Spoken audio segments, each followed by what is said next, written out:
class structure of traditional Korea.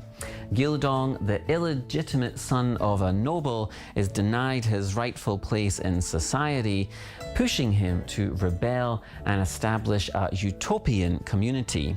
Written in the 17th century, this story reflects early frustrations with inequality and gives readers a foundation in understanding how social stratification has historically impacted Korea.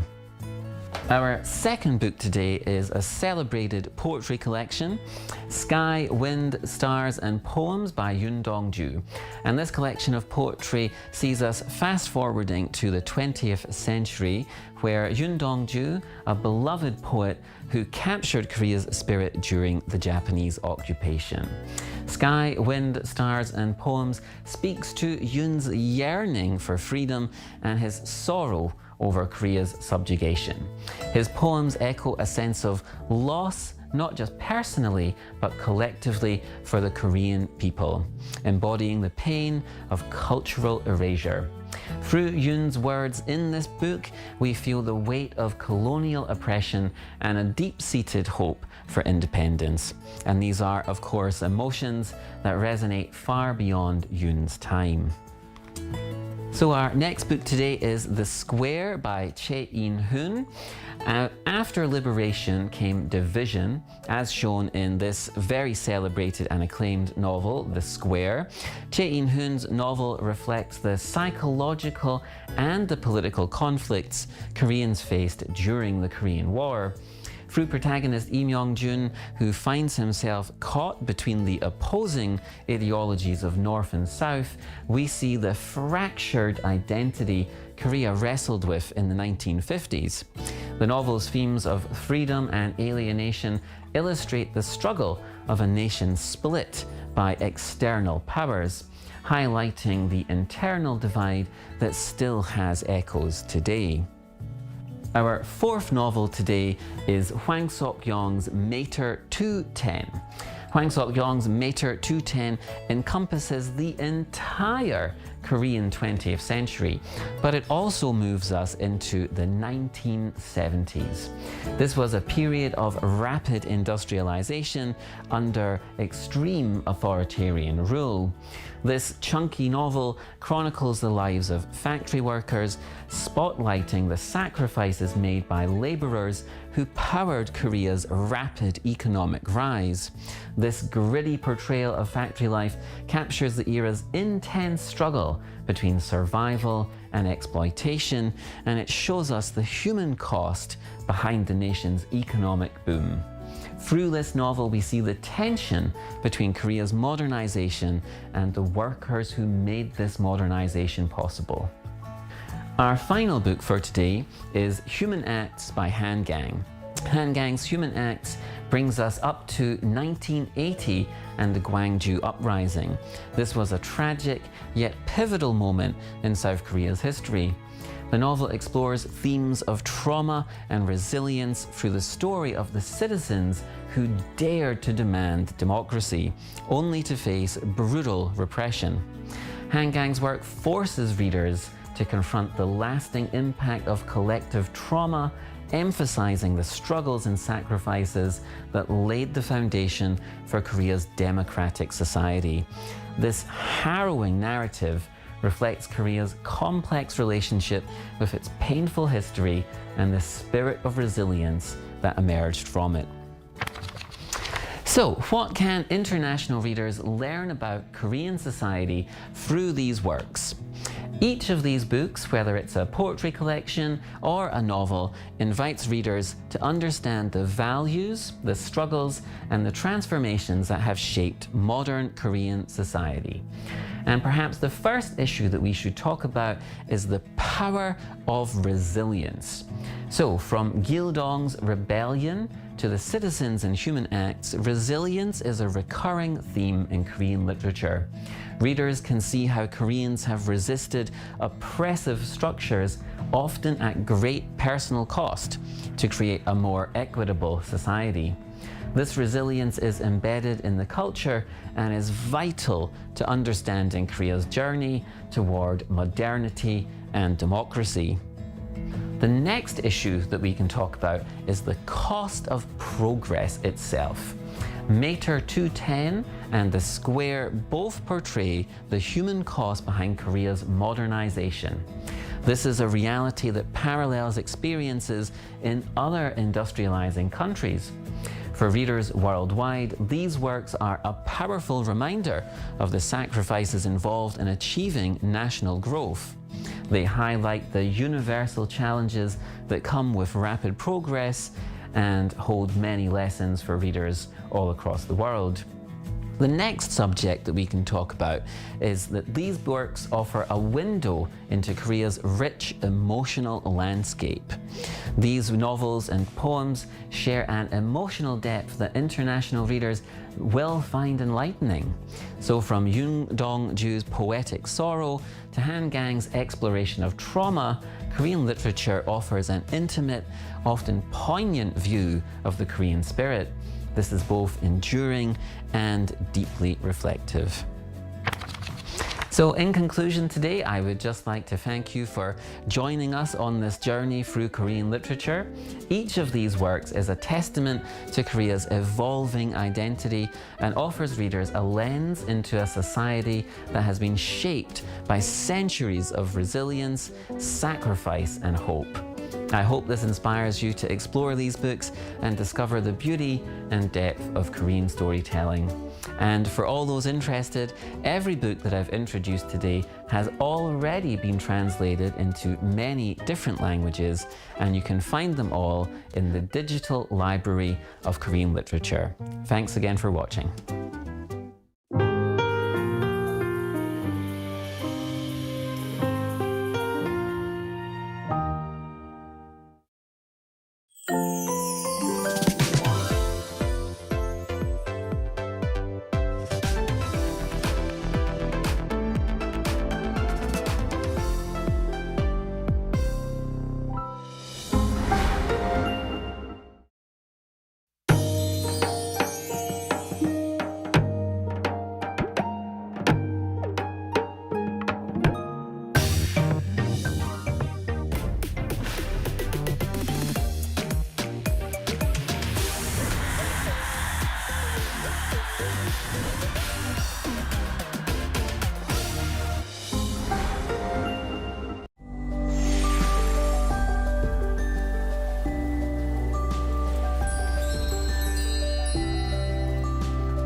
Hello and welcome to our special live coverage of the President's budget speech. In just a few moments, President Lee Jae-myung will speak at the National Assembly to seek bipartisan support from lawmakers on next year's budget proposal. He's expected to outline the objectives of a spending plan worth 728 trillion Korean won, or around $510 billion US, and call on both ruling and opposition parties for its swift passage. Now, that's about an 8% increase from this year, surpassing the 700 trillion Korean won mark for the first time in South Korea's history. Now, the proposed budget allocates a record amount for research and development, with a particular focus on artificial intelligence, as part of the government's efforts to revitalize the domestic economy and foster new growth engines. This will be the president's second budget speech since taking office in June, following his first one in late that month on the supplementary budget. During today's speech, the president is also expected to explain the outcomes of the recent APEC leaders meeting held in Gyeongju and ask for the parliament's cooperation on follow-up measures. He's likely to say that passing the expanded budget for next year is needed to incorporate the achievements of APEC into national policy. So again, we're still waiting for the president to deliver his speech at the National Assembly. In just a few moments, he will speak at the parliament to seek bipartisan support from lawmakers on next year's budget proposal.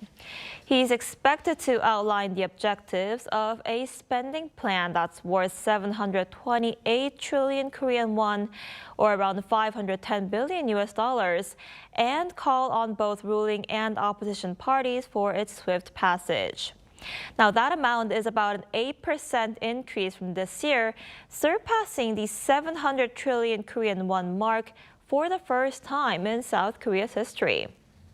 The proposed budget allocates a record amount for research and development, with a particular focus on artificial intelligence, as part of the government's efforts to revitalize the domestic economy and foster new growth engines.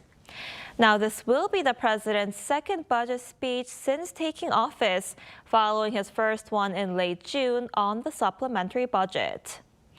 And during today's speech, the president is also expected to explain the outcomes of the recent APEC leaders meeting recently held in Gyeongju and ask for the parliament's cooperation on follow-up measures.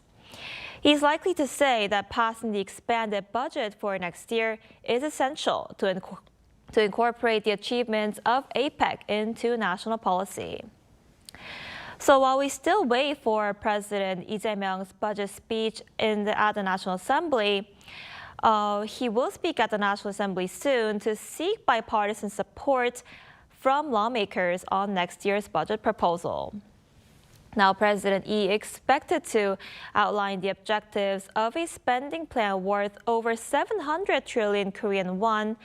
Now, that's around 510 billion US dollars, and the president will call on both ruling and opposition lawmakers for its swift passage.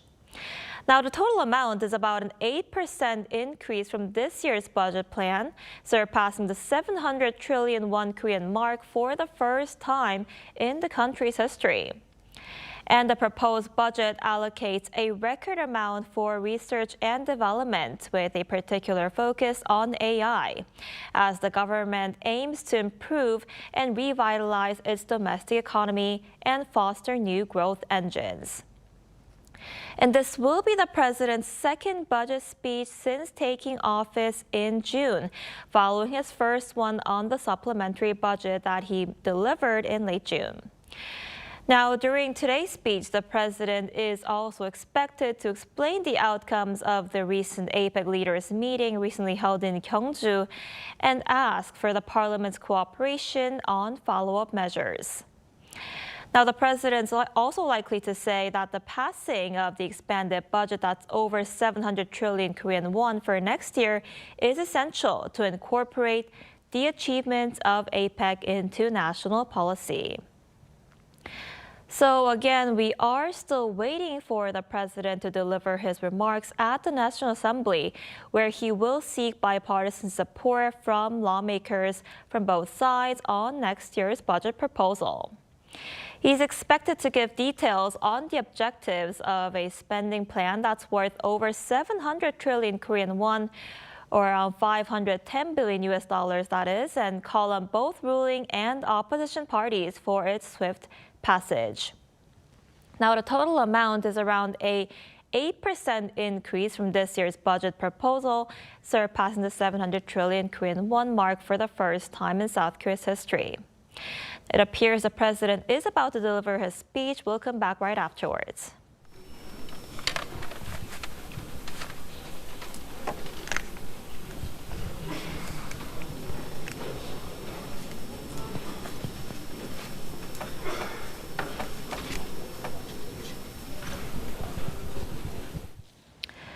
So on the screen, we are seeing the plenary hall at the National Assembly while lawmakers wait for the president to give his speech on next year's budget proposal.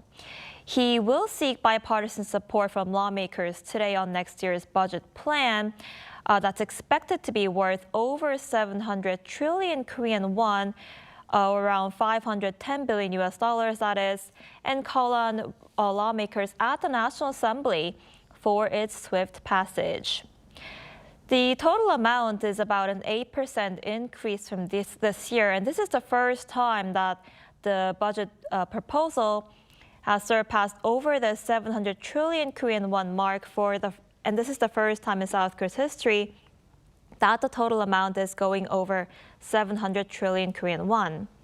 The budget for next year allocates a record amount for research and development, with a particular focus on artificial intelligence, as the government plans to revitalize the domestic economy and foster new growth engines. This will be President Lee's second budget speech since taking office, following his first one in late June on the supplementary budget. We see the president entering the plenary hall at the National Assembly now, shaking hands with lawmakers as he walks in.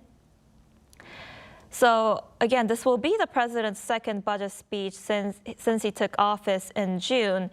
And during today's speech, the president is also expected to explain the outcomes of the recent APEC leaders meeting that was held in Gyeongju, where the president also held summits with U.S. President Donald Trump and Chinese President Xi Jinping, along with other world leaders. President Lee is also likely to say that passing the expanded budget for next year is essential to incorporate the achievements of APEC into national policy. So this next year's budget proposal is expected to be worth over 700 trillion Korean won for the first time in South Korea's history. We see the president walking into the plenary hall. And we're still waiting for him as he walks in to take the podium and deliver his speech on next year's budget proposal. We see him now shaking hands with lawmakers as he walks in. It appears that he'll deliver his speech now. We'll come back right afterwards.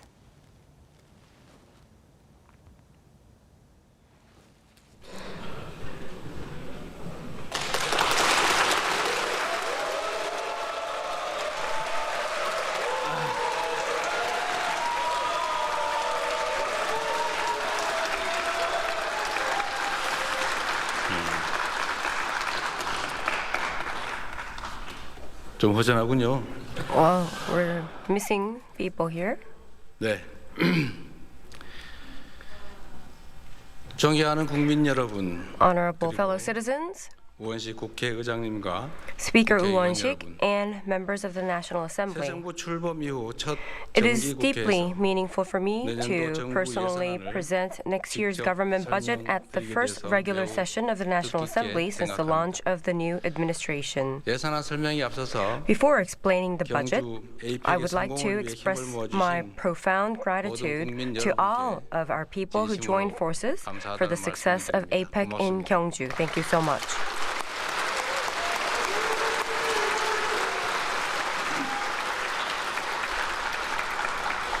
국민 여러분의 Thanks to 응원과 the support of our citizens and the cooperation of the National Assembly, 우리 대한민국은 the Republic of 세계의 Korea 번영과 has been able 교류 to 협력을 firmly 주도하는 establish itself 글로벌 as a 책임 responsible 강국으로 global 단단히 nation, leading the 자리매김할 world's 수 있었습니다. prosperity and exchange and APEC 정상회의 cooperation. 최초로 For the first time at the 인공지능과 APEC leaders meeting, we 저출생 agreed to work together to address the 인류가 common 공동으로 challenges 직면한 facing 고전과제를 humanity, 함께 including 풀어가기로 AI and 합의했고, low birth rates and population 문화 aging, 창조 and by 산업을 APEC의 새로운 explicitly 성장 identifying 동력으로 the cultural and 명문화함으로써 creative industries as a 향후 new growth K-culture의 engine for 지속 APEC, 가능한 성장을 we solidify the 공고히 foundation for the 했습니다. sustainable growth of K-culture going forward.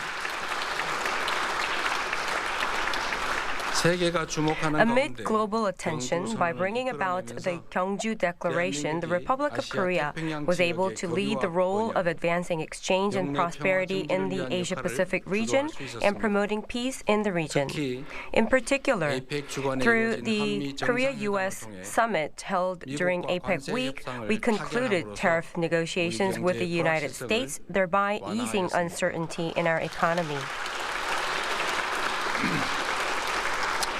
By securing tariff levels equal to those of our competitors in our flagship export sectors, automobiles and semiconductors, we lay the groundwork for competing on a level playing field.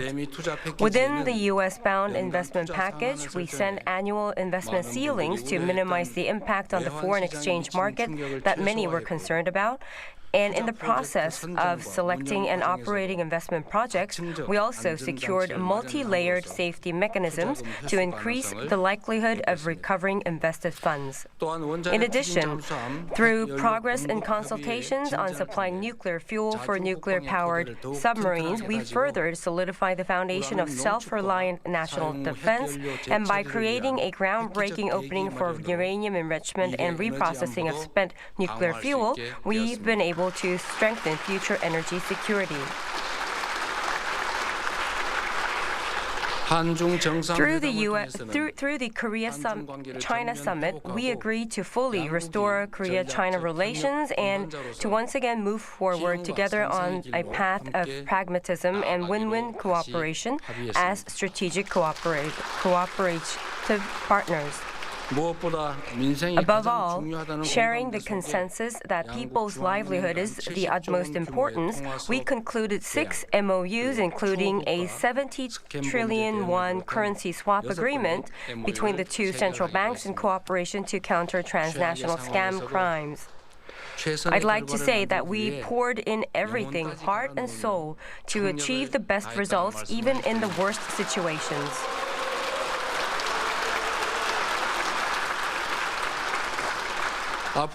Going forward as well, based on pragmatic diplomacy centered on national interest, the government will strengthen the Republic of Korea's national power and further enhance our standing. Today marks exactly 5 months since I took the presidential oath of office. Over the past 5 months, we have approached our tasks with an extraordinary resolve to overcome the cold wave hitting people's livelihoods and the economy in the wake of unlawful martial law, and fortunately our economy has emerged from a state of emergency. Consumer sentiment is reviving, and the economic growth rate, which retreated into negative territory in the first quarter of this year, rebounded to 1.2% in the third quarter, marking the highest level in 6 quarters. The stock index also surpassed 4,000 mark.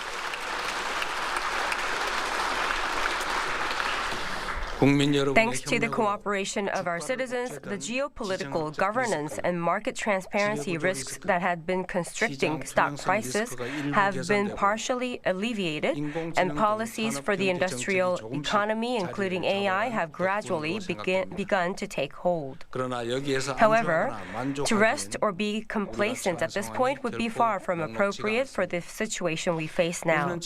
We stand at a critical juncture where we must seek national survival amid a reorganization of the international trade order of the likes of which we have never experienced before, and in the face of great wave of AI transformation. If we fail to read the changes and merely follow behind others, we will endlessly be falling behind. But if we lead the change and move one step ahead, we can enjoy boundless opportunities.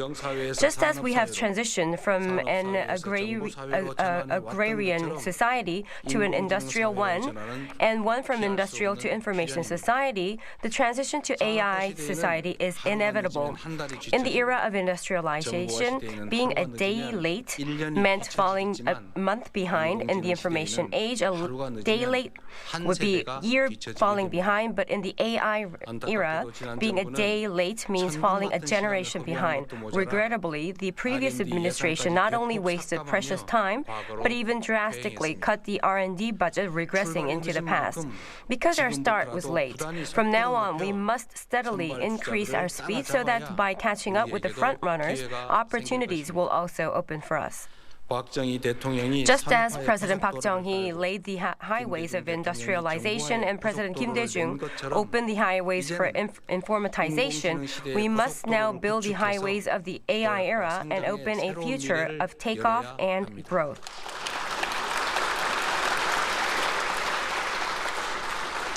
The 2026 budget proposal prepared by the government is precisely the Republic of Korea's first budget to open the AI era. All government spending comes from the taxes paid by our people, and as the sweat and tears of each and every citizen are imbued in those taxes, we have striven to ensure that not a single one is wasted. We boldly allocated funding essential to prepare for the future while drastically cutting spending that is unnecessary or not urgent. Including low performance, low efficiency expenditures, we cut spending by a record 27 trillion won, and we made all details transparent so the people can properly monitor and exercise their sovereignty. The government set total expenditures for 2026 at 728 trillion won, an 8.1% increase from this year. As this is a strategic investment that considers both future growth and fiscal sustainability in the AI era, we ask for the active cooperation of the National Assembly.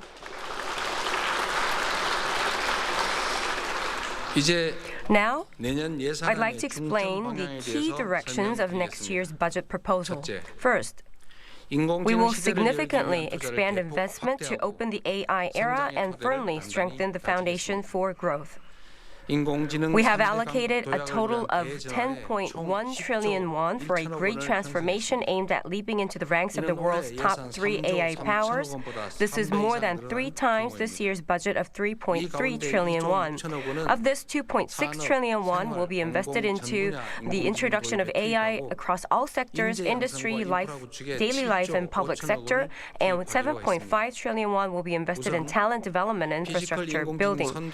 First, to attain status as the leading physical AI nation, we will leverage our country's manufacturing capabilities and data to concentrate investment in priority projects. Rapidly to achieve an AI transformation focused on major industrial sectors such as robotics, automobiles, shipbuildings, and so on, we will invest approximately 6 trillion won over the next 5 years. With this budget, we will create fiscal AI regional hubs in each metropolitan area in connection with region-specialized industries, and through large-scale R&D and demonstration projects, we will promote AI-based regional innovation.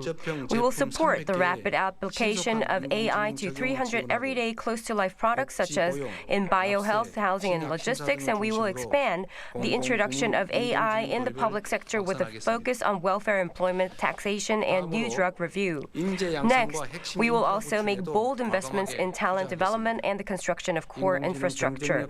We will train 11,000 advanced professionals to strengthen AI competitiveness, and through age-tailored education, support every citizen in being able to use AI proactively.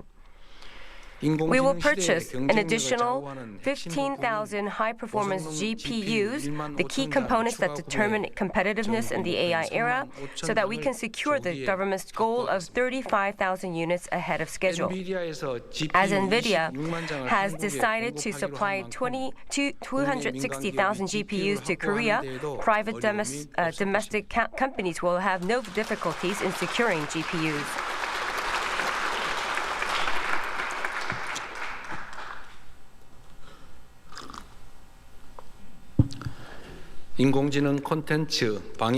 AI, content, and defense industry, these advanced strategic industries, for the core technologies to be developed, the R&D investment into that has also been expanded by 19.3% to a record 35.3 trillion won. Over the next 5 years, we will create 150 trillion won National Growth Fund to foster strategic advanced countries and ensure that the benefits of growth are shared by our citizens. In the AI era, the importance of culture can only grow far greater than now. To further strengthen the power of our culture that the world is watching, we will spare no investment in K-culture. We will expand contributions to the K-Content Fund by 200 billion won to invest in the cultural content industry. We will support young creators so that they can devote themselves to creative activities. To spur booms in K-food and K-beauty linked to the Korean wave, we will greatly expand export vouchers and financing support, reinforcing assistance across every stage of the value chain, from production to sales to distribution. AI technology is also changing the landscape of defense industry. By discovering startups with advanced technologies and investing R&D, we will nurture the defense industry into a core manufacturing sector of the AI era and lay the groundwork to become one of the world's top 4 defense powers. To this end, next year's national defense budget has been set at approximately 66.3 trillion won, an 8.2% increase from this year. We will reorganize conventional weapon systems into the most cutting-edge systems befitting the AI era, swiftly transform our military into an elite, smart force, strong force, dramatically strengthen our defense capabilities, and accelerate and realization of self-reliant national defense. For the Republic of Korea, which spends a defense budget amount to 1.4 times North Korea's annual GDP and is assessed as having the world's 5th-ranked military power, to rely on others for national defense is a matter of national pride.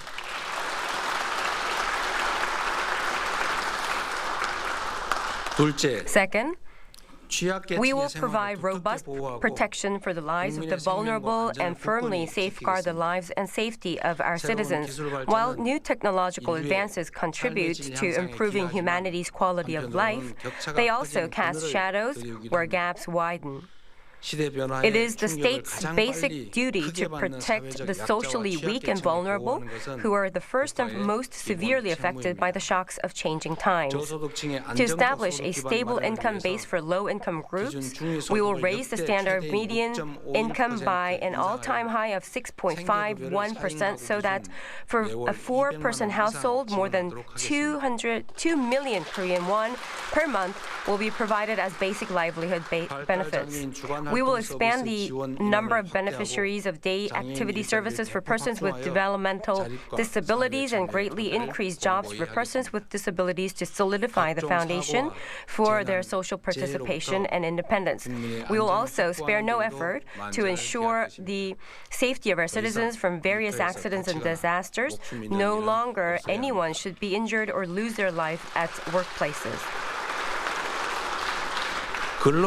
We will increase the number of labor inspectors by 2,000 and establish worksite guardians to focus on preventing industrial accidents. Sectors with frequent industrial accidents, such as construction and shipbuilding, we will subject to continuous on-site inspections. For 17,000 small business owners and construction sites, we will support the expansion of safety facilities. For disaster and calamity prevention and rapid response, we have allocated a total of 5.5 trillion won, an increase of 1.8 trillion won compared to the previous year. We will now build a society with strong fundamentals in which no citizen is left alone in face of crises to livelihood or life.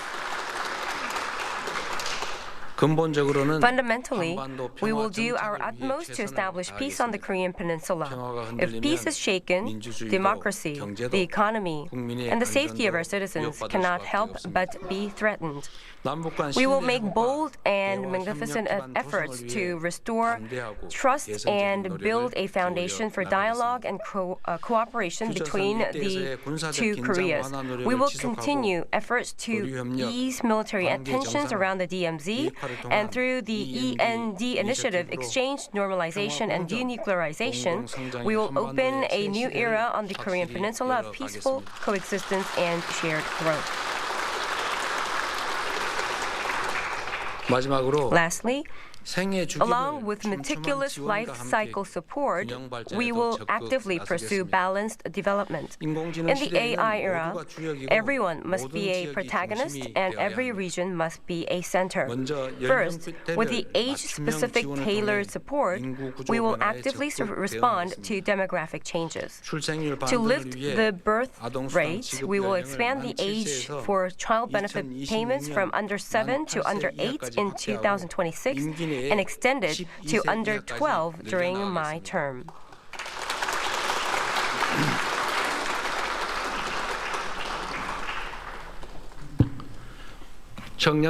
We will establish the Youth Future Savings Program so that when low-income young people save, the government will provide matching contributions of up to 12% to support asset building for youth.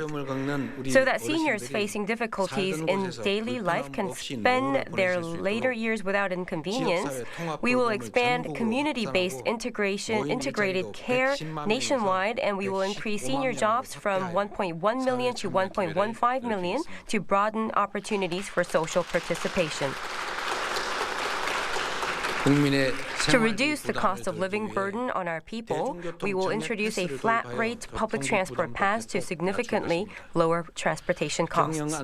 We will support small business owners in difficulty through a provision of management stability vouchers and the issuance of 24 trillion won in regional gift certificates. In formulating this budget, the government has fully introduced a fiscal principle of preferential treatment for localities so as to overcome the current structure entrenched by a single-pole Seoul metropolitan system and to open a new era of 5 poles and 3 special zones with regions at the center of growth. To ease concentration in the capital area and to achieve balanced national development, we will provide thicker support the farther from the capital region a locality is. As part of this, we will ensure that 7 fiscal programs, including child benefits and senior jobs, provide greater support in non-capital regions.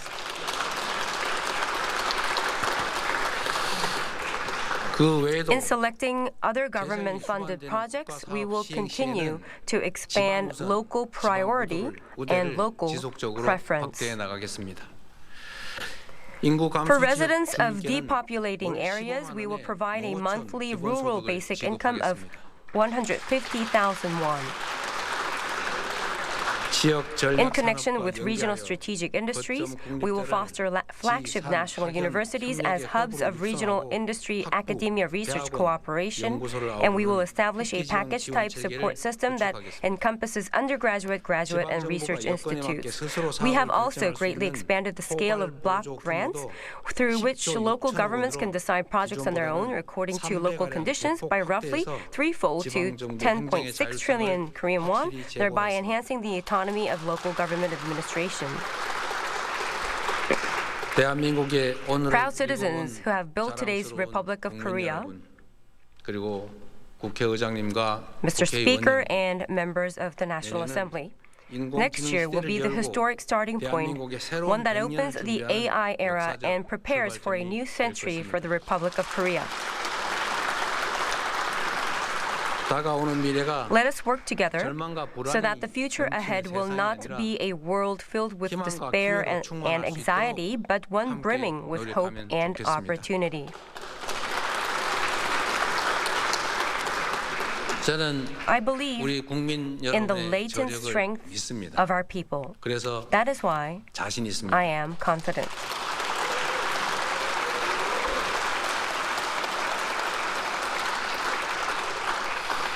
I'm convinced that there is nothing we cannot accomplish if our people unite. The same people who, from the ruins of war, achieved the miracle on the Han River and overcame the IMF foreign exchange crisis through the gold collecting campaign.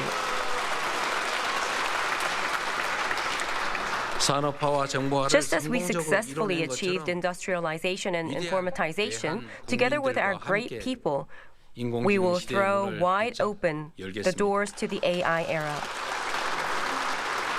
For the future of the Republic of Korea, the government will listen with an open mind to the National Assembly's proposals and accept good alternatives at any time.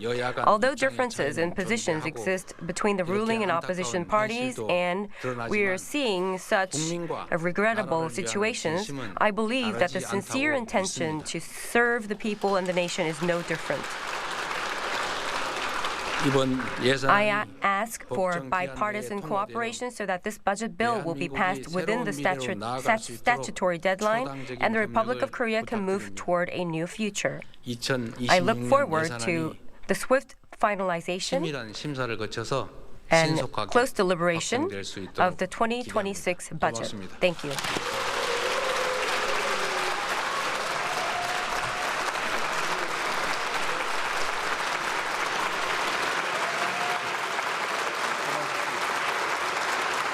Now, that was President Lee Jae-myung delivering a speech on South Korea's budget proposal for next year at the National Assembly.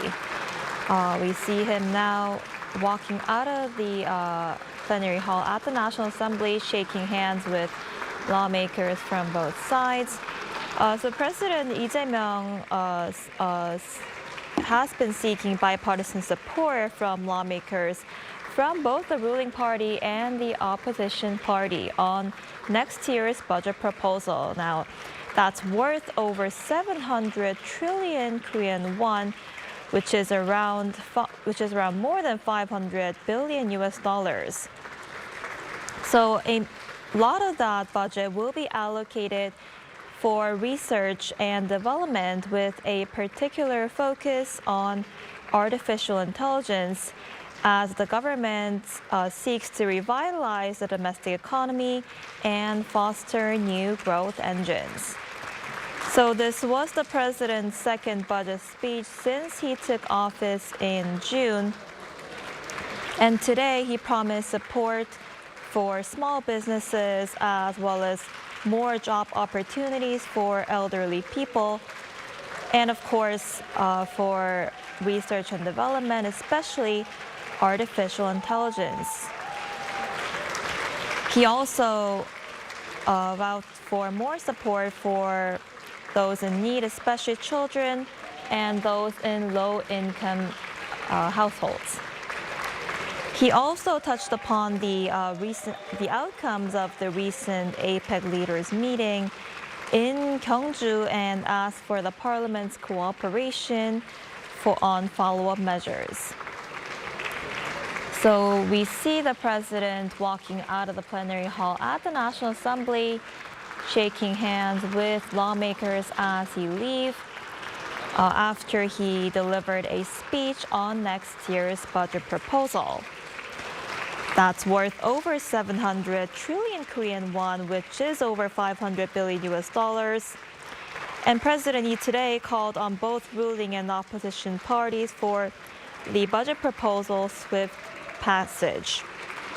Now, the total amount's about an 8% increase from this year's budget plan. And the president promised that a lot of the budget will go to research and development, particularly the artificial intelligence and the robotics industry, as the government seeks to revitalize the domestic economy and foster new growth engines.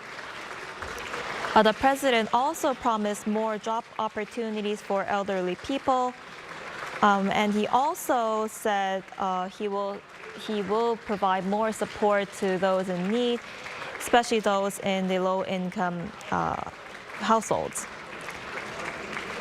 So again, the president is now getting ready to leave the plenary hall at the National Assembly after delivering a speech on next year's budget proposal, where as he seeks more support, bipartisan support from lawmakers from both the ruling party and the opposition party. So again, next year's budget will be worth over 700 trillion Korean won. This is the first time in South Korea's history that the budget proposal is over this amount. This is around over 500 billion US dollars, which is about an 8% increase from this year's budget plan. So the president said the government will provide more support to the research and development for researchers, as the country plans to develop the artificial intelligence industry as well as the robotics industry. So we see the president now getting ready to leave the plenary hall after delivering a speech on the budget proposal. So that was South Korean President Lee Jae-myung at the National Assembly unveiling details of South Korea's budget proposal for next year while seeking bipartisan support for the plan. For more on this, we're joined today by Professor Song Soo-young, professor at the College of Business and Economics at Chungang University. Professor Song, thanks for joining us this morning. Yeah, good morning to you, and thank you for inviting me. Good morning. So we just heard the president speak about next year's budget plan that's worth over 700 trillion Korean won.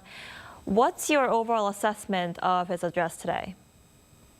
Yeah, this is one of the steepest rise in the nation's history, the budget increase, and that have surpassed 700 trillion Korean won. And in terms of the growth rate against 2025, and the year before was 3.2% increase and 2.8% increase respectively. So this is quite impressive, very expansionary budget, clearly. But I wonder whether it is the effect on the GDP against over the debt level is going to be hovering around lower than 50%. So I expect the GDP over debt level should be bigger than, or we can afford more than 50% of the GDP debt ratio. And also overall, I got the impression that is quite biased to the AI-related spending and the investment and AI-related education. So to that regard, this sounds like a supply-side effect to lead the economic growth of the economy rather than relying on some demand-side effect. So the demand-side effect clearly could be fostered by the increase of the welfare spending, but relatively the welfare spending for elderly people and some livelihood increase for their basic livelihood payment would be of help, but I don't think it has a very big impact over the economic growth. So AI would be the workhorse, the primary workhorse to lead Korean economy. So, but AI, in terms of AI prospect, is always subject to uncertainty. So to that regard, currently we have a very optimistic view, but we have to wait and see how this AI plan will be played out in details for the coming several months and the next year. Right. Professor Song, like you mentioned, a large portion of that budget seems to be allocated on artificial intelligence and research and development. What do you think is behind this decision initially, as the government has been seeking to, foster new growth engines to sort of boost the economy? And the president also promised a lot of budget will go to many different fields, such as children, low-income households. What are your takes on those fields? Yeah, when you look at the order of his speech, the order of theme has been arranged as follows, starting from the AI R&D investment and the AI-related security and the defense issues, and then AI-related education. Then he go into some kind of welfare-related arenas, such as elderly people and the basic subsidy for some low-income family household. And finally, the education is also related with some AI issues. Then, to that regard, my understanding and the impact from the lower income people's demand increase that much helps the economy grow.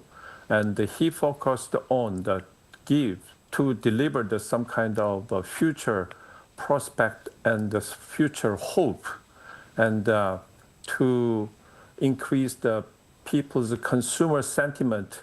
But when you look at the consumer sentiment, according to the Bank of Korea, the overall composite is quite 109 points or so, which is a little bit higher. But when you go into details, people still have some complaint and some insecurity and uncertainty about the current living standard. So this part, maybe if we have spent too much on some AI-related issues, that could increase the people's anticipation and the expectation level, then we might end up with a sudden collapse. That is really a realistic threat. Therefore, be prepared, to be prepared for such a sudden decrease of the expectations. So that should be well managed through this welfare increase, and then taking care of the low income and some who are in a disadvantaged position within the population. Right, absolutely. We'll have to see if the budget proposal that President Lee gave details today will pass the National Assembly and, in a way, boost the domestic economy. All right, Professor Song, I'm afraid that's all the time we have for today. Thank you so much for your time. We appreciate it. Yeah, thank you. In other news, the United States is pushing to impose new sanctions on ships suspected of violating the UN Security Council resolutions for illegally exporting North Korean coal and iron ore to China. However, with an unanimous decision needed by the permanent members of the UN Security Council, China and Russia are likely to veto such a move. Our Lee Seung-jae explains more. The United States has moved to impose new sanctions on 7 ships accused of violating United Nations Security Council resolutions by smuggling North Korean coal and iron ore. According to Reuters, Washington will soon ask the UN North Korea Sanctions Committee to blacklist the vessels, which allegedly transported the banned minerals to China and other destinations. A senior U.S. official said North Korea earns between $200 and $400 million annually through such illegal exports, which are used to fund its nuclear and missile programs.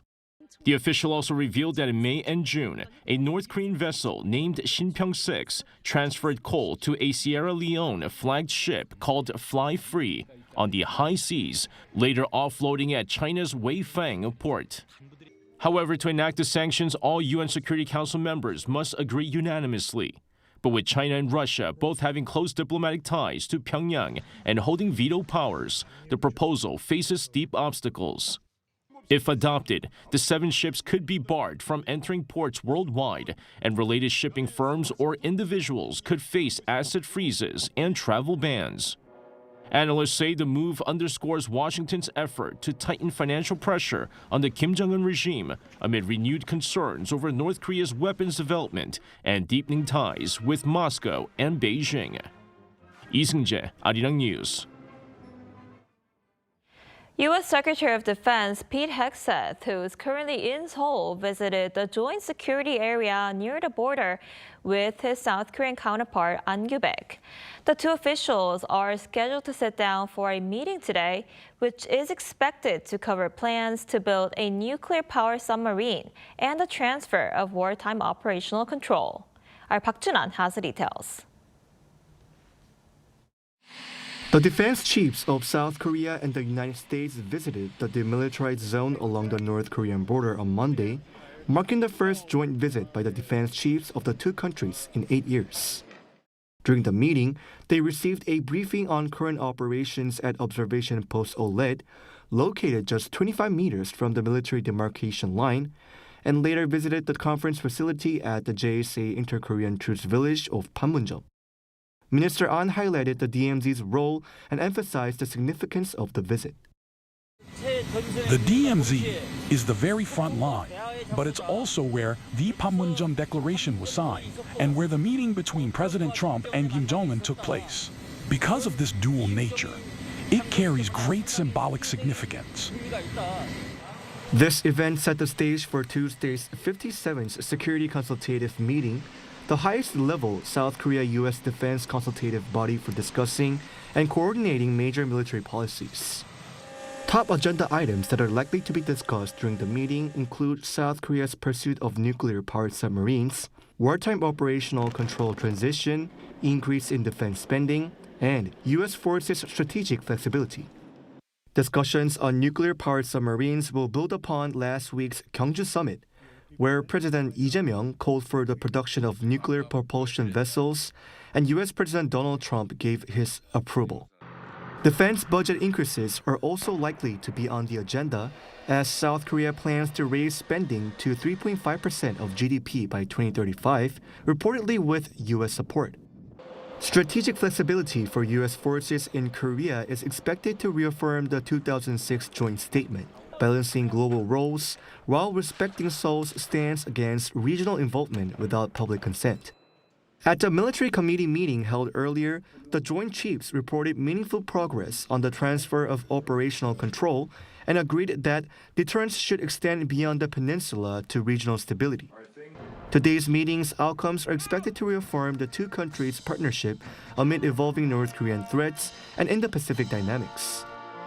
Park Junan, Arirang News. Meanwhile, South Korea's consumer inflation hit a 15-month high in October, rising 2.4% year-on-year, according to the Ministry of Data and Statistics. Inflation had dipped to 1.7% in August before rebounding to 2.1% in September. Prices for agricultural and fishery products jumped 3.1%, pushing overall inflation up by 0.25 percentage points. Processed food and petroleum products also added upward pressure on prices, rising 3.5% and 4.8% respectively. October's inflation is the highest since the 2.6% recorded in July of last year. And Samsung Electronics has been ordered to pay $191.4 million in damages to Pictiva Displays for infringing 2 U.S. patents related to OLED technology. The ruling was handed down by a federal jury in Texas on Monday. Pictiva, based in Ireland and owned by Key Patent Innovations, argued that Samsung's Galaxy phones, TVs, and other devices used its patented methods for improving resolution, brightness, and power efficiency. The jury sided with Pictiva, whose managing director said the verdict validates the strength of its intellectual property. Samsung has not yet commented on the verdict. The case is among several recent large patent awards against Samsung in the same Texas court.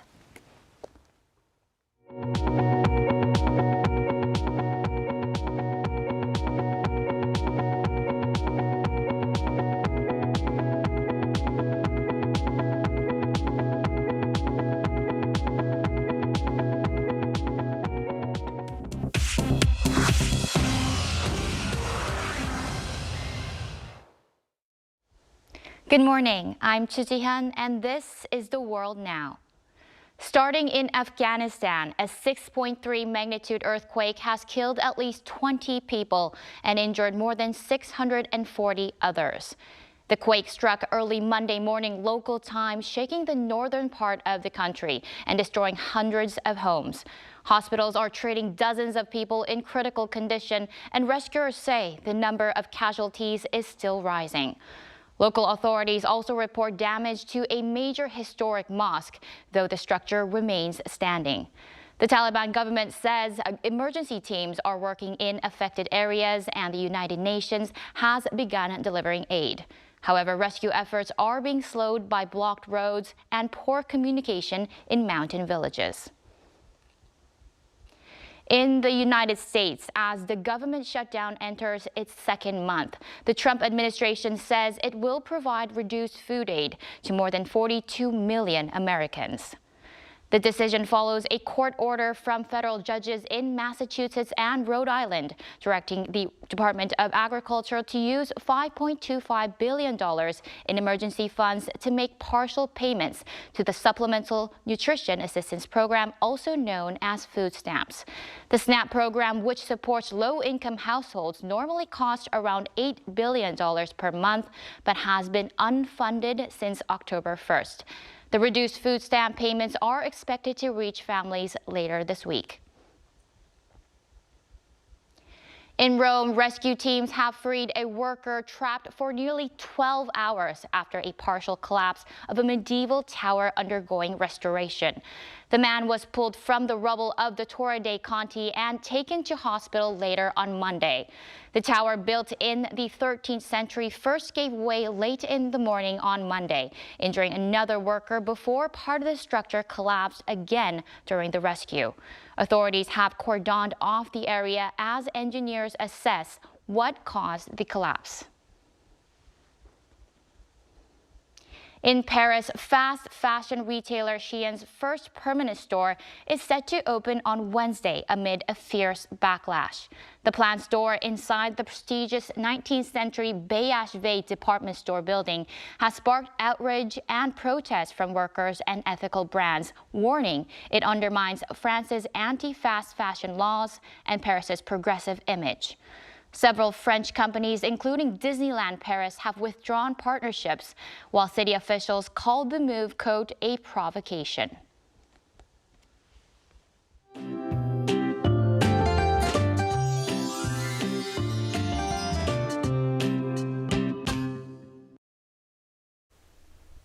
We needed that warm coat for the commute this morning. It was much colder in inland regions, and this cold means that frost is likely forming and water is freezing across the inland and mountainous areas. But highs will go up fast, jumping 10 to 20 degrees Celsius by the afternoon. And this huge recovery means we'll have a major daily temperature swing of around 15 degrees Celsius in most parts.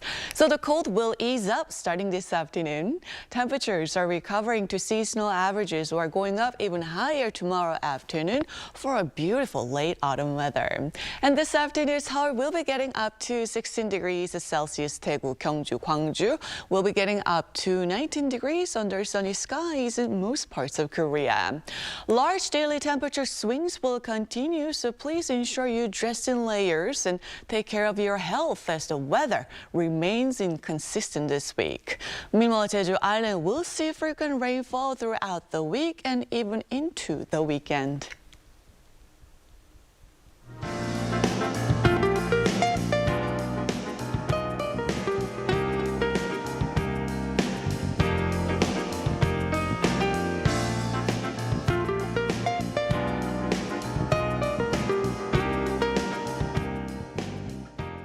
Now that's all we have for this morning. Arirang News will be back at noon Korea time. Thanks for watching.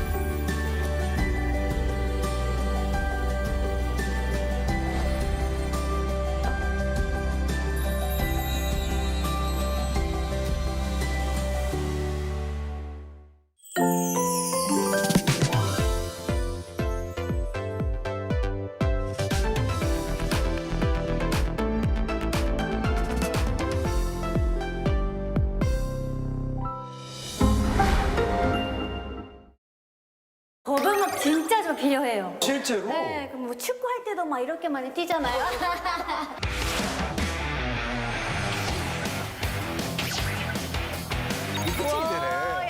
사람이 너무 빠졌어요. 의자에 앉으실 때에는 더 장력이 강하게 작용이 될 거예요. 어때요? 우와! 다녀오겠습니다. 밥 먹고 가라. 거의 그 느낌이야 지금. 어깨가 올라가네요. 자신감이 있고. 깨뻥이. 13kg의 당김의 힘으로 어깨를 펴준다는 건데. Need a miracle for that straight spine? Here comes your solution. Snap, snap, bam. Shoulders open wide, spine angle revive. Perfect S-line transformation complete. And smartphone addicts, pay attention. That posture racing towards the neck disc, stop right there. Just putting on this hat instantly saves you from text neck disaster.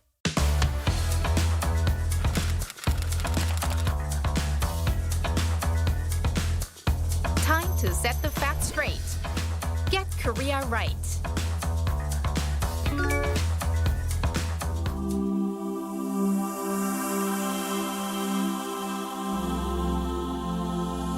한반도에서 가장 먼저 아침이 시작되는 곳. 대한민국 최동단에 위치한 섬. 천연기념물 제336호로 지정된 자연유산. 이곳은 경상북도 울릉군 울릉읍 독도입니다. 그런데 일본이 대한민국 고유 영토인 독도를 일본 영토라며 일방적으로 주장하고 있어요. 그 때문에 독도와 관련된 잘못된 정보들이 퍼지고 있답니다.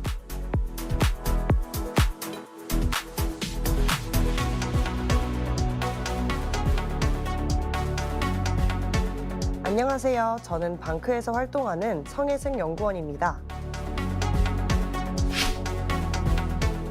방크는 1999년에 설립된 후 지속적으로 독도 바로 알리기 활동을 하고 있는데요.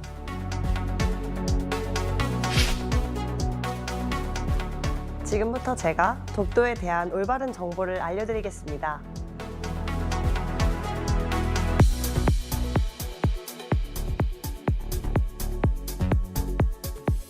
독도는 역사적, 지리적, 국제법적으로 명백하게 대한민국 영토라고 할 수 있어요. 대한민국에 현존하는 가장 오래된 역사책인 삼국사기에 보면 독도는 신라 지증왕 13년, 그러니까 512년 전부터 한국 역사에 등장합니다. 대략 1500년 전부터 독도는 우리의 영토였던 거죠. 독도가 한국 땅이라는 역사적 증거는 이렇게 차고 넘쳐요. 지리적으로 살펴보면 일본 영토에서는 독도가 보이지 않지만 독도와 87km 떨어진 울릉도에서는 독도가 육안으로도 보일 정도로 가깝죠. 그리고 또 한 가지 중요한 사실.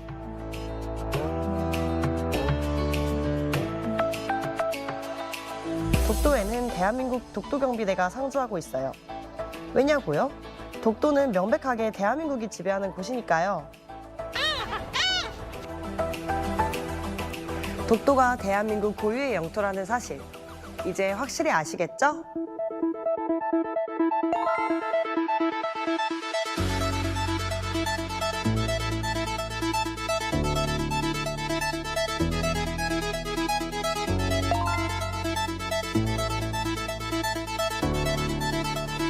한국 바로 알리기, 여러분도 함께 해주세요.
제주 영어 교육 도시의 중심 NLCS 제주에서 세계 명문대 출신 엘리트 교사진과 해외 커리큘럼으로 전 세계 상위 1%의 학사 성과를 달성하고 있으며 졸업생들은 세계 최정상급 대학으로 진학하고 있습니다.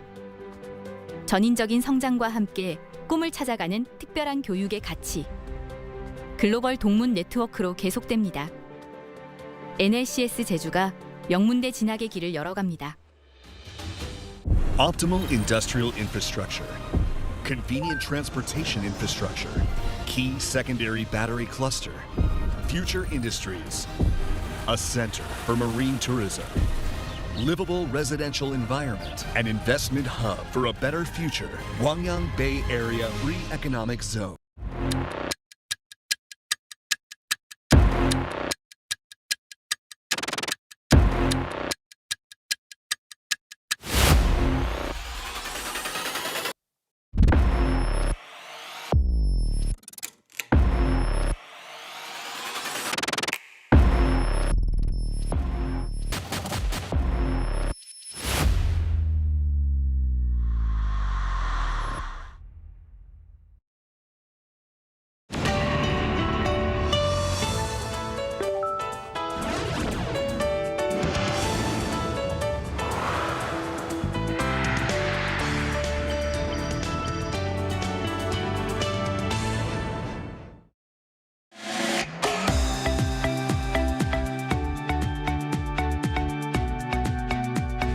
We're here to bring a new type of news show. New insights, new styles, and new topics every day. We are News Generation. Bringing news just for you. It's Tuesday, November 4th here in Seoul. I'm Lee Soo-jin, and this is News Generation. Joining us today is Ki. Hello, morning. Good morning. So Grace is with us. Great to be here. Great to have you. And both are here to speak on behalf of people in their 20s and 30s. So we've entered the second day of the work week. Hopefully everyone's settled in by now. You know, one thing that can really shake up the usual office routine, for better or worse, depending on your personality and your position at the company, are those workplace events like sports days or team building retreats. So Ki, have you ever taken part in something like this before? For sure. I didn't used to have it too before I see. COVID. Mm-hmm. But then I've done sports day. Common things we do most of the time is tug of war or kimajang or piggyback battle, where 2 or 3 guys form a firm bottom like a horse with their arms, and one person rides on them, on the arms, wearing headbands. And also, so you guys fight each other to get the headbands, and then the teams with more headbands wins. And of course, the relay running is fierce.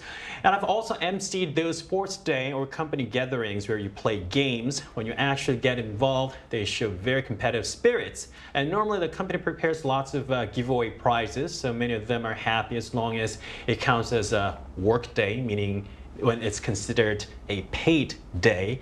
But I'm an old timer, so I like team building activities and occasional competition. That's very important. Frequency, and to me it does help. But then again, team building activities is like a double-edged sword now. So intention may have been a team building, but it could end up being a team racking. You're dropping some really good lines there, like work day, paid day. Paid day. Yeah. Team building can be team racking. And occasional. Occasional is another word. What are your thoughts on this? Yeah, I've definitely taken part in company outings, like lunches and dinners, of course. We also had like CSR activities where we would go to a nearby park together and then pick up trash. I've also taken tennis lessons through my company, but I never got good enough to participate in the tournaments. And yeah, like he mentioned, ever since COVID-19 hit, I think that we've seen less of these company like sports days happen, and at least companies have been more reluctant to hold these types of days or team building retreats even, or at least bring them back to the frequency that we've seen before the pandemic. Still, I do think that these types of activities can offer good opportunities for employees to grow their loyalty to the company and build meaningful relationships, which would all help build more rapport overall. So the idea of doing activities with your colleagues at work can be received in several different ways. For some who may not have much experience with it can be interesting, and it's a chance to see coworkers in a completely different setting. But for others, it's not always so appealing. So to learn more about what we're going to discuss today, let's take a look at the screen.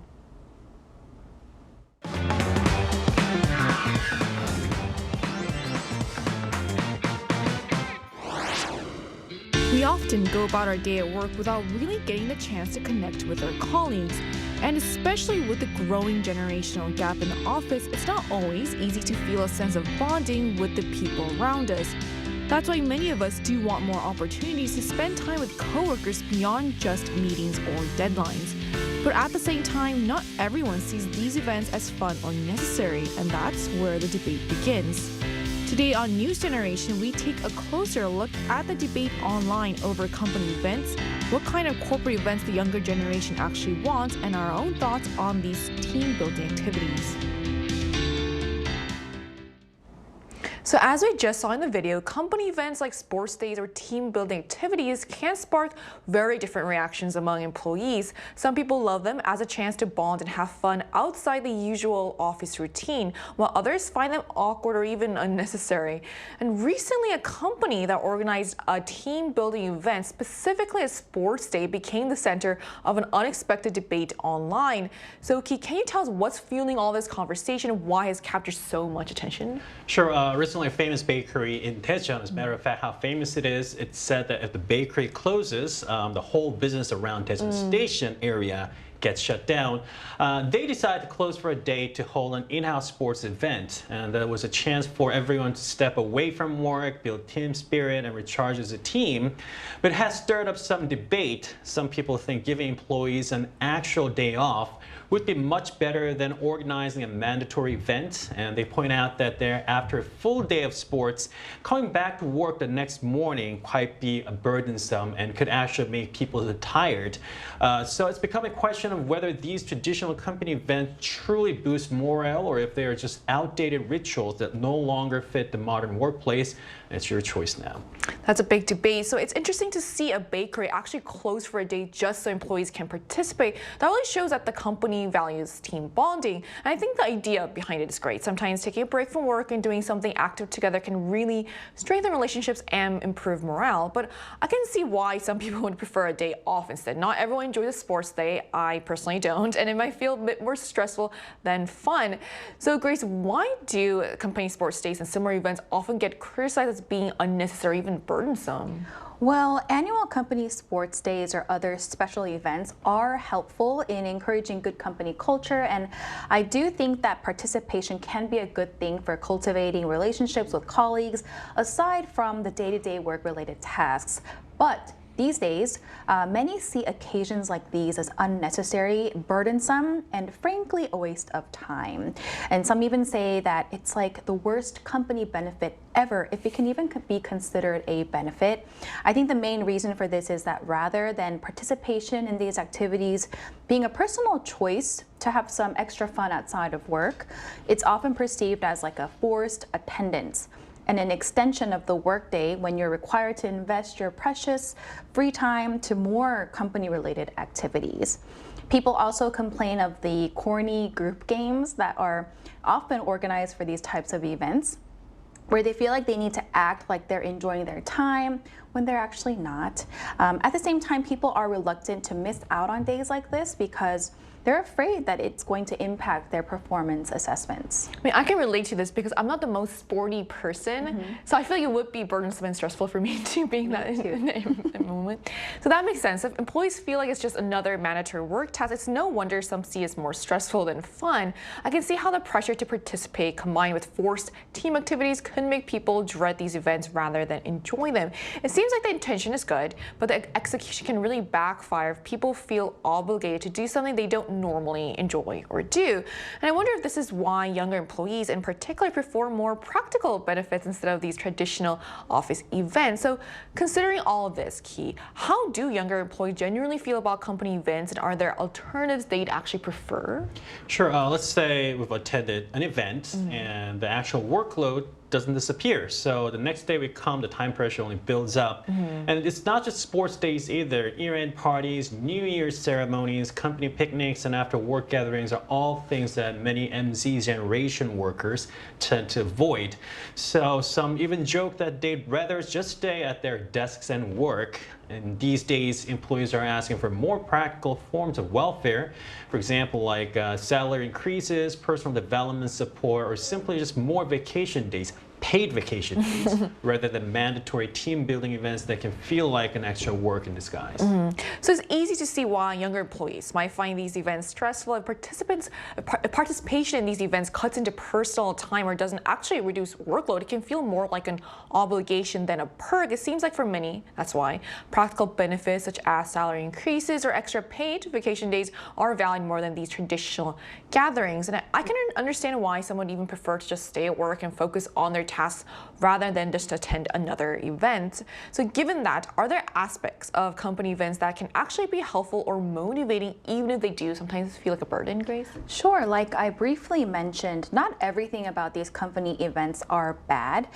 They're definitely helpful in creating opportunities to help colleagues bond and create a favorable company culture that could boost motivation and build rapport.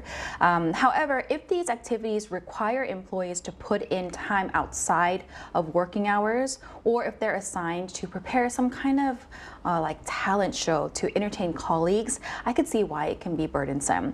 I honestly hate that culture of having to like sing a song or having to entertain a crowd, especially when it's not what I signed up for in the first place. I'm there to work, do my job, and not to really entertain. I mean, that's a good point. These employees, like we only get paid to work and have a professional relationship with our colleagues and not just to do a dance or sing a song. So they can really help, but on the other hand, they can really help with motivation. So at the same time, it's clear that timing matters a lot. So when events also spill over into personal time or require extra preparation, the stress can outweigh the benefits. So it seems like the key is balance. So companies want team bonding, but employees also need their time and autonomy respected. And to get an even more perspective on this, we'll be speaking with a senior executive from a company here in Korea to hear his take on employee events and team building. And that's coming up right after the break, so stay tuned.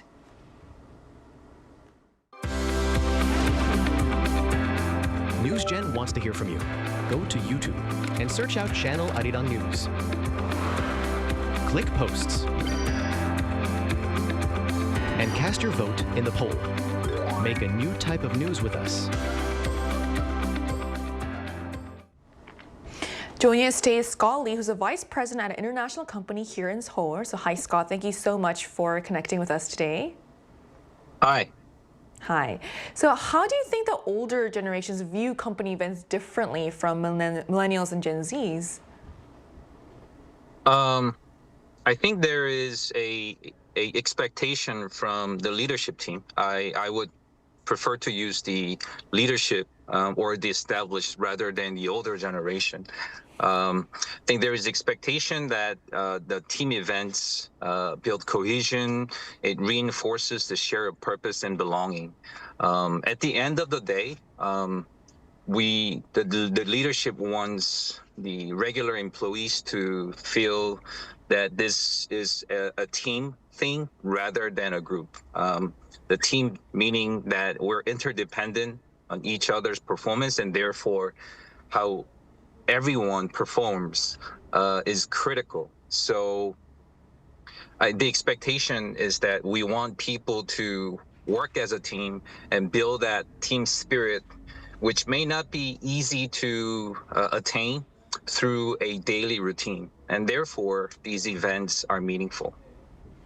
Well, so despite some of the drawbacks we've discussed earlier in the show, why do you think the company events are still important? Is just the team spirit thing, or is there anything else?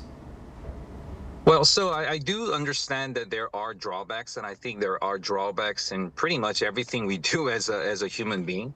I think the importance is that, especially in this day and age where we're so caught up in the digital working space, so-called the hybrid workplace, to have that interaction with your colleagues and build that sort of connection, it will enable people to work together as a team, and that's what I really like to focus on as a leader. That connection, that bonding that you may not be able to attain through a digital space or Zoom meetings, is what is driving the company to continue to go for that sort of team events. So Scott, then what do you think are the best ways to make company events fun and enjoyable for everyone? Yeah, so based on my experience, the critical thing is most people do understand the needs of these events. The focus should be that the leadership or the established should not be the main character. It's the regular employees that needs to drive these events and make it on their own, and therefore it makes it more engaging. The last thing the company wants is to invest all that money, as you mentioned. There was an example about the bakery, and have the employees just become a passive attendee. So therefore, the focus should always be how do we get the most out of the employees' participation through these events. All right. Thank you so much for sharing your insight with us today. Thank you. Thank you. So we just heard from someone in a senior leadership role at a company here in Korea about what really goes on behind the scenes of company events, why some employees enjoy them, and why others might find them burdensome. At the end of the day, most of these corporate events are organized with good intentions. So the question is, how can companies make team building activities engaging and enjoyable for everyone, Kim? Well, like you said, intention was good, right? But these days, companies are finding more success with a mix of optional and mandatory participation, like Scott says, hybrid. Take the company sports day, for example. Instead of making everyone run races or do tug of war, employees all attend but get to choose activities that fit their own interests. Some might join esports matches or play board games, while others prefer drawing or even a relaxing massage. So it's a more flexible approach that respects individual preferences while still keeping that sense of togetherness as a team. So I like this approach, giving employees a choice, lets everyone participate in a way that suits them instead of forcing the same activity on everyone. It seems much more thoughtful and inclusive and probably helps people actually enjoy the event rather than just endure it.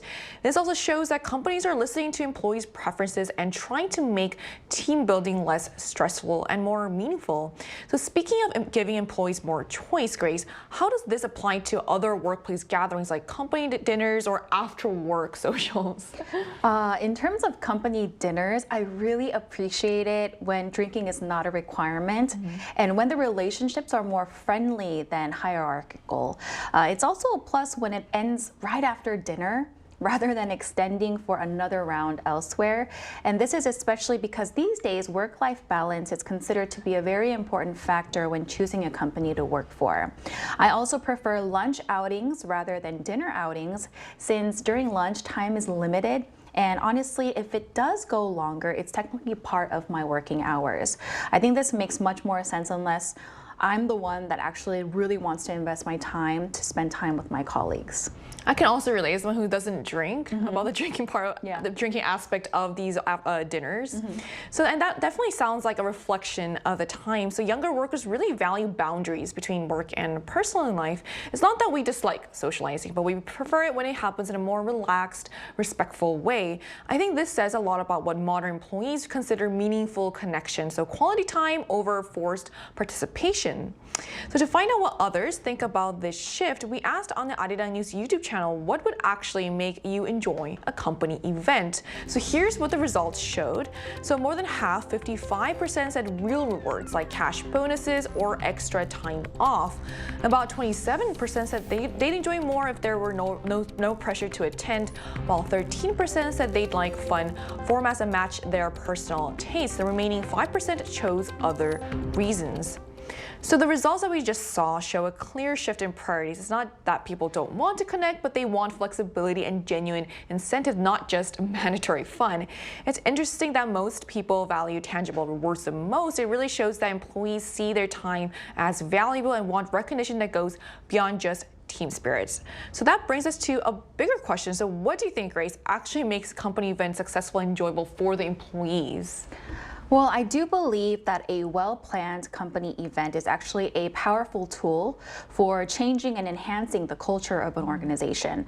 For instance, the famous bakery in Daejeon, like he mentioned, garnered a lot of attention for its company event that catered to the wants of its employees by inviting families for a fun-filled day and even gave out really generous prizes like high-end appliances and the latest smartphones.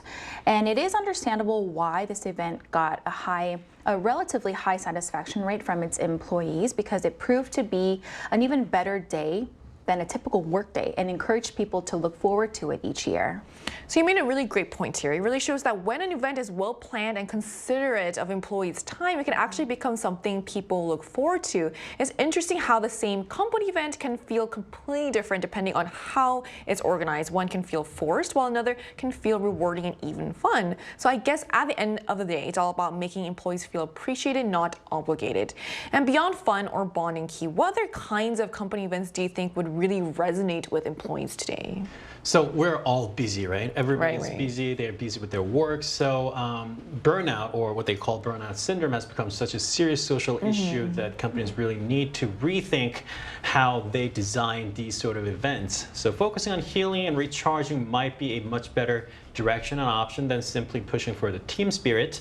And if the event takes place on a weekend, then giving some employees a compensatory day off during the weekdays shouldn't be optional. It's a very essential part of running the company, and otherwise the whole idea of the rest and recovery loses its meaning. So I think we all have to think about that too. I agree. So at the end of the day, company events aren't really about the gains or the prizes. They're about connection. And while the old ways of building that connection might not fit today's work culture anymore, the goal itself hasn't changed. So younger generations want flexibility, respect for their time, and genuine opportunities to recharge, not just another task in disguise. So maybe it's time to rethink what team building really means, because when events are designed with empathy and choice, they stop feeling like obligations and start becoming the kind of moments that actually bring people together. And that's the kind of company spirit that never goes out of style.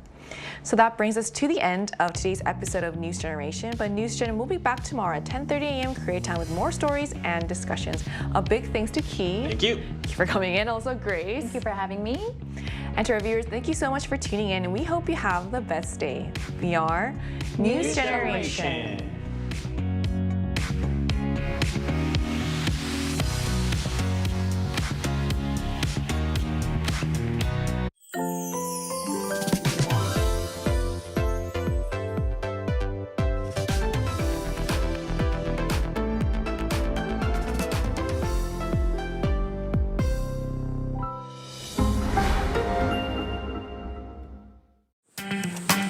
갈까요? 갈까요? 갈까요? 갈까요? 어디 가요? 한글 만나러!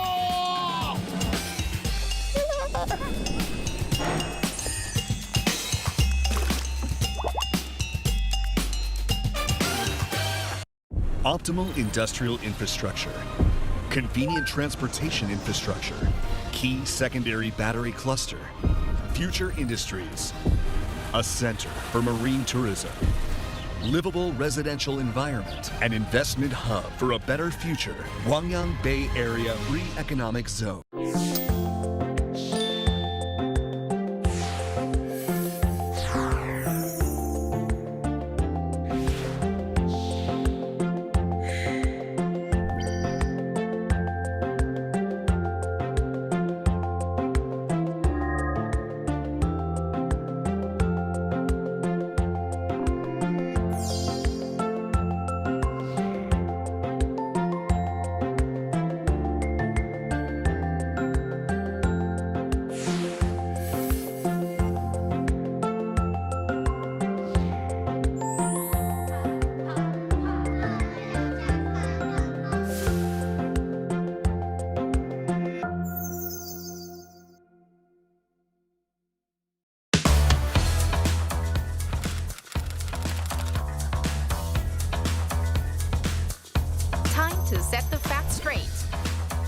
Korea right.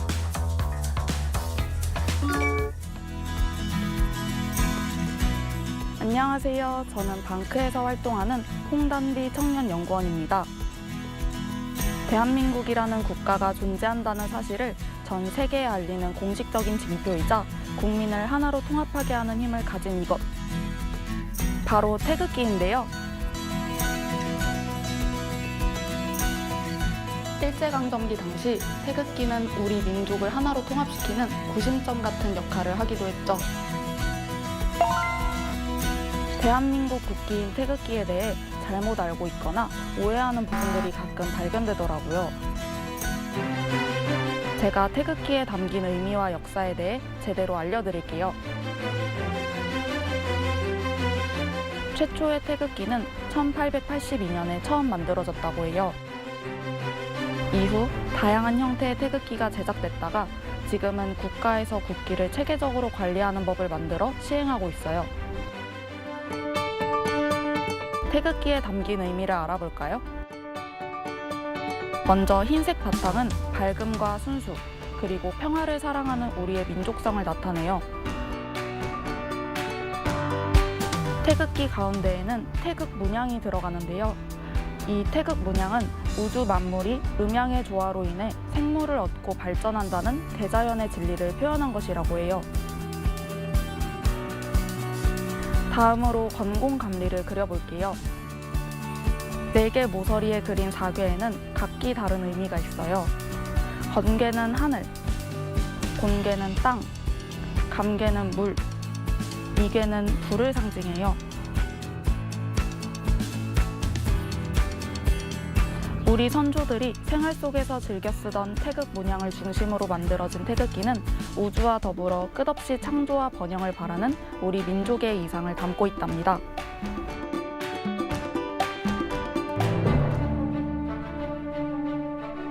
대한민국의 정체성과 자긍심을 드러내고 우리 민족을 하나로 뭉치게 하는 태극기, 우리의 자랑스러운 국가 상징입니다.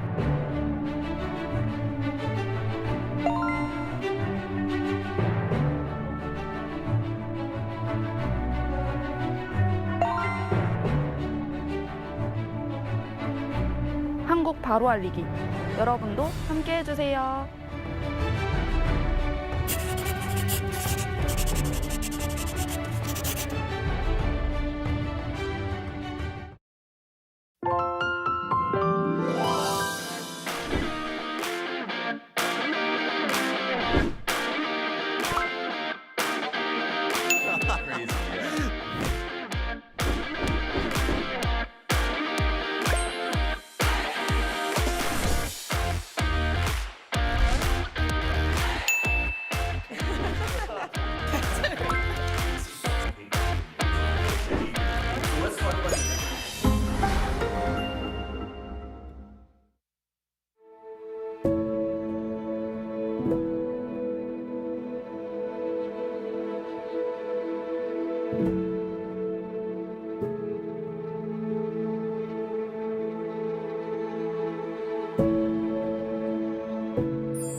생각이다, 건축은.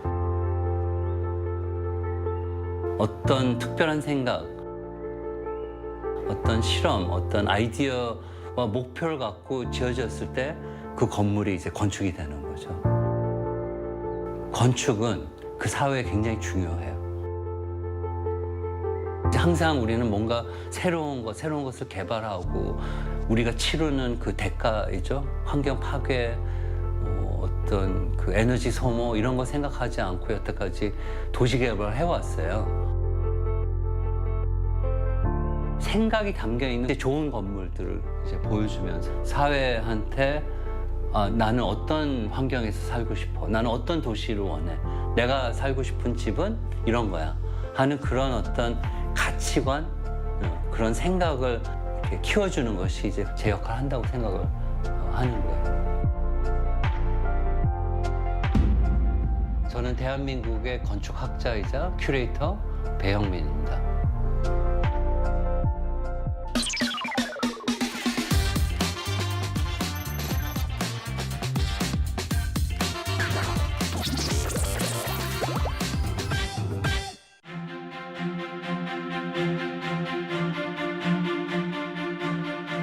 어렸을 때 그 그림 그리는 걸 좋아했어요. 또 어렸을 때 저희 어머니가 집을 지으셨어요.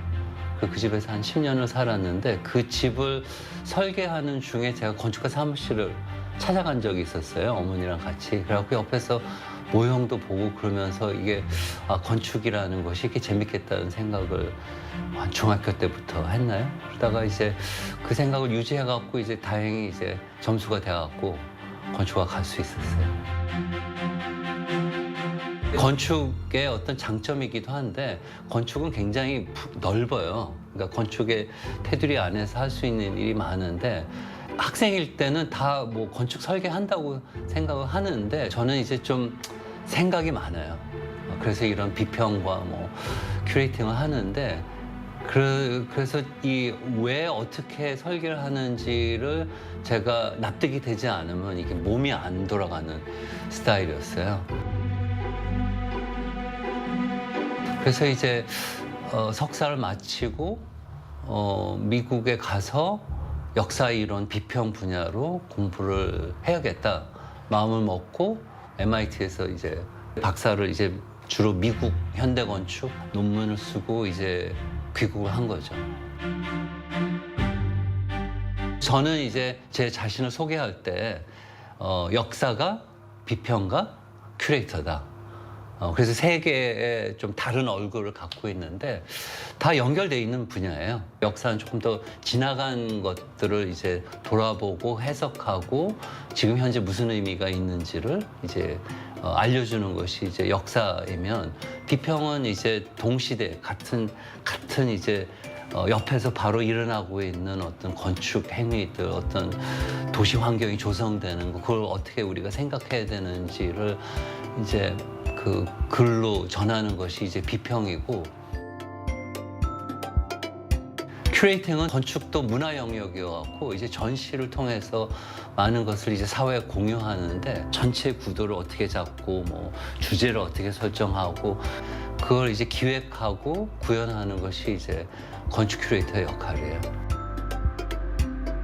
결정적으로 제 스스로도 내가 큐레이터다 라고 명함에다 이제 쓰기 시작하고 내 자신을 소개했던 그 계기가 2014년에 베니스 비엔날레 한국관이었어요. 베니스 비엔날레가 그 2년마다 베니스에서 하는 가장 중요한 그 주기적인 건축 전시거든요. 주제를